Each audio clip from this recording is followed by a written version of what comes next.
पापा क्या करते हैं आपके? किसान है वो, अब कमाने के सहारे नहीं रहे।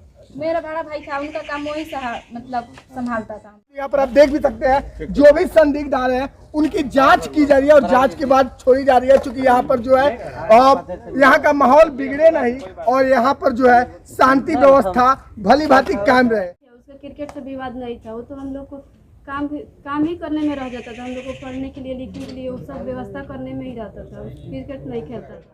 हम सरकार से ही मुहैया चाहते हैं कि मेरे छोटे भाई को जल्द से जल्द किसी सरकारी नौकरी हो, ताकि हम लोग की पढ़ाई लिखाई अच्छे से चल सके। हम लोग का शादी विवाह कैसे होगा? किस तरह का माहौल अभी यहाँ पर व्याप्त है और किस तरह से यहाँ की संरक्षण आप लोग कर रहे हैं? नमस्कार, मैं अनुराग और आप देख रहे हैं DD11 न्यूज। फिलहाल मैं पसरमा गांव में हूँ और जानकारी के लिए बता दूं कि यहाँ दो गुटों में झगड़ा हुआ था, जिसमें एक युवक की निर्मम हत्या कर दी गई थी और एक युवक जो है गंभीर रूप से घायल बताया जा रहा है। हालांकि अभी मैं पसरमा गांव में हूँ और यहाँ पे तमाम पुलिस बल तैनात है और अब मिलते हैं हम यहाँ के प्रभारी से और जानने का प्रयास करते हैं। जी सर, अपना परिचय दीजिए। मैं LTF प्रभारी बी ग्रुप का सिद्धौलिया थाना का। जी, मेरा नाम ASI चंद्रमा नाम है। बड़े पदाधिकारी के आदेशानुसार हम 2 LTF ग्रुप का ड्यूटी लगा हुआ है। चौक से लेकर ये गांव तक देखते रहना है और बाहरी लोगों को भी जांच करना है कि बाहरी लोग बाइली नहीं आवे, शांतिपूर्ण हो। और अभी तक जो स्थिति है वो शांतिपूर्ण है और जांच कर ही छोड़ा जाता है। सर, किस तरह का माहौल अभी यहाँ पर व्याप्त है और किस तरह से यहाँ की संरक्षण आप लोग कर रहे हैं? देखिए सर, यहाँ की जो व्यवस्था अभी जो है ना, जी, जो शांतिपूर्ण है, माहौल जो है अभी शांतिपूर्ण है, किसी प्रकार की गति नहीं है। हम लोग की जो ड्यूटी लगी है, जी, जो भी गाड़ी आ रही है हम लोग जांच करते हैं, जांच करके ही छोड़ रहे हैं। बिल्कुल। और अफवाह की बात तो यहाँ भी नहीं चली है, सुनने में भी नहीं आया है, शांतिपूर्ण चल रही है। जी बिल्कुल। तो सर, आप किस तरह से जांच कर रहे हैं? जो संदिग्ध मिल रहे हैं या फिर जो नहीं? पूछताछ करने के बाद गाड़ी चेक करने के बाद पता चलता है कि मैं इस गाँव का जाने दे रहे हैं और बाहरी गाँव के आ रहे हैं, उनकी अगर हित नाते हैं, दोस्त हैं, उनसे पूछताछ करते हैं। बिल्कुल। हाँ, तभी छोड़ा जाता है। अभी यहाँ पर आप देख भी सकते हैं जो भी संदिग्ध आ रहे हैं उनकी जांच की जा रही है और जांच के बाद छोड़ी जा रही है, क्योंकि यहाँ पर जो है यहाँ का माहौल बिगड़े नहीं और यहाँ पर जो है शांति व्यवस्था भली भांति कायम रहे। हालांकि जो पीड़ित है उनसे भी हम जानने का प्रयास करेंगे और उनसे भी हम जानेंगे। तो आइए चलते हैं उस पीड़ित के पास और जानने का प्रयास करते हैं कि आखिर इस झगड़े का मुख्य कारण क्या है। जैसा कि मैं बता दूं कि अभी हम लोग कुछ देर पहले यहाँ के प्रशासनिक पदाधिकारी से मिले और यहाँ के प्रशासनिक पदाधिकारियों का कहना है कि यहाँ पर पूर्णतः शांति माहौल है और जो भी संदिग्ध आ रहा है या फिर जो भी नए व्यक्ति आ रहे हैं उसकी पूरी तरह से जांच करके छोड़ा जा रहा है। हालांकि अभी हम लोग मृतक अंकित कुमार के दरवाजे पर है और यहाँ पर लाइव पे उनकी चार बहनें खड़ी है और घर के एकलौते वो थे जो इन लोगों का खर्चा चलाते थे। अभी हम इनसे जानने का प्रयास करेंगे कि यहाँ की वस्तु स्थिति क्या है और ये लोग कैसे अब अपना आगे का जीवन यापन करेंगे। हालांकि इनके माता और पिता बोलने की स्थिति में नहीं है, काफी ज्यादा वे लोग इस बात को लेकर के, इस स्थिति को लेकर के नर्वस हो गए हैं, जिसकी वजह से वे लोग मीडिया के समक्ष नहीं आ रहे और उनके क्रियाक्रम में वे लोग गए हुए हैं। जी, आपका नाम क्या है? छोटी नीदू कुमारी। नीदू। और जो अंकित थे वो आपके कौन थे? मेरा छोटा भाई था। अच्छा, जो विवाद हुआ उस विवाद होने का कारण क्या था?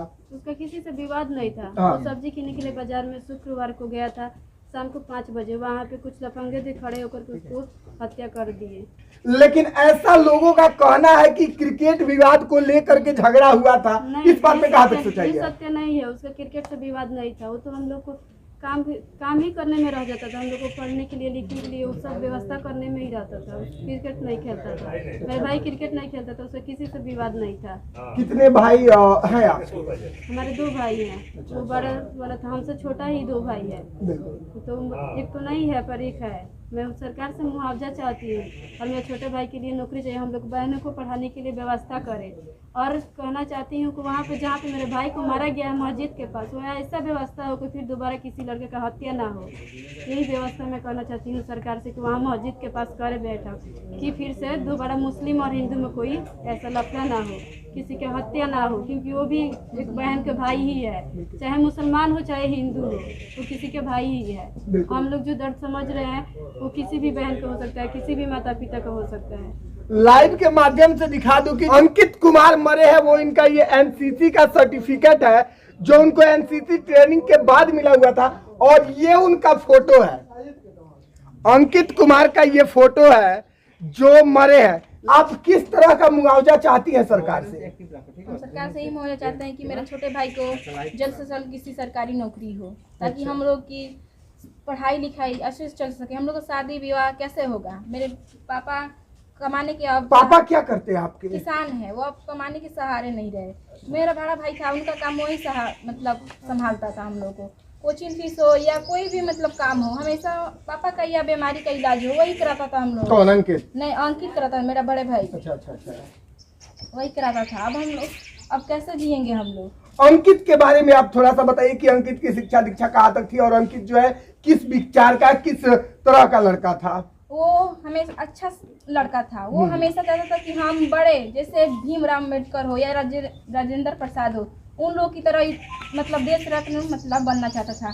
जैसे अभी इसी अब उनकी जीवन की अब शुरुआत हुई थी। एनसीसी जैसे करते करते अब सोचा था कि हम आर्मी में जाएं, लेकिन हम लोग की आर्थिक स्थिति अच्छी नहीं थी, तो ITI निकला था। सोचा कि कुछ छोटा मोटा नौकरी हो जाएगा तो मेरी 4 बहनें की खर्चा निकल जाएगा, और मेरे माता पिता की कुछ मतलब बोझ हल्का हो जाएगा। जैसे मैं कुछ मतलब हम लोग बहनें, उसके बाद हम लोग को साथ में पढ़ाता था कि कुछ ये भी सब भी बनेगी तो कुछ चलेगा। और हम लोग को पैरों को मतलब बोलता था कि तुम सब शादी ब्याह हो जाएगा तो ससुराल जाकर कुछ अपने पैरों पर खड़े होगी।